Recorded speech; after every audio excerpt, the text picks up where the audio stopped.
नमस्कार मित्रांनो, स्वागत आहे तुमच्या सर्वांचं आपल्या Marathi YouTube channel viral update 11वरती। तर मित्रांनो, सरकार हा शब्द म्हटल्यानंतर सर्वांना माहिती आहे की पॉवर यामध्ये येऊन जाते। तर मित्रांनो, आत्ताच नुकताच झालेल्या विधानसभा निवडणुकीमध्ये महाराष्ट्रामध्ये आपण बघितलं की महायुतीचं सरकार स्थापन झालेलं असून आपल्याला कळालं की आता जे CM चीफ मिनिस्टर मुख्यमंत्री म्हणजेच आपले देवेंद्र फडणवीस साहेब हे कार्यरत असतील।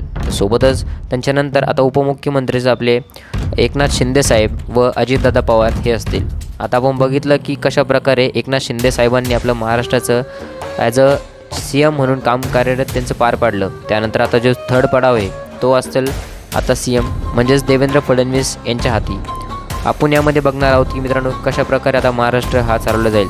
पण आता सध्या हा प्रश्न सर्वांसमोर असेल की महाराष्ट्रामध्ये आतापर्यंत चालत आलेला हा आरक्षणाचा मुद्दा कशाप्रकारे आता पार पडेल। तर मित्रांनो, तुम्हाला काय वाटतं की अगोदरचं जे सरकार होतं म्हणजेच आपले एकनाथ शिंदे साहेबांनी जे सरकार चालवलं ते बरं असेल किंवा आता देवेंद्र फडणवीस साहेब हे? तर मित्रांनो, नुकताच झालेला छोटासा वाद आता आपण बघितलेला आहे की ज्यामध्ये लोक असं म्हणत आहे की आता लाडक्या बहिणीची जी पेमेंट आहे होती 1500 रुपये महिना तो आता बंद होणार आहे। पण ज्यामध्ये देवेंद्र फडणवीस साहेबांनी हे क्लिअर केलेलं आहे की जो 1500 रुपये महिना होता तो 1500 रुपये नाही तर आता 2100 रुपये महिलांच्या खात्यावरती येईल।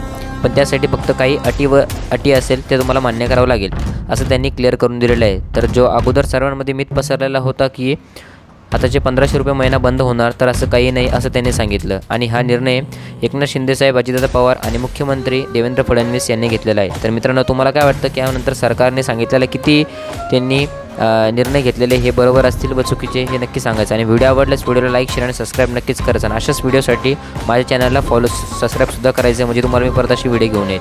आणि आता तुमचं यावर मत काय हे कमेंट बॉक्समध्ये नक्की सांगायचं आहे मित्रांनो। भेटू पुढच्या व्हिडिओमध्ये।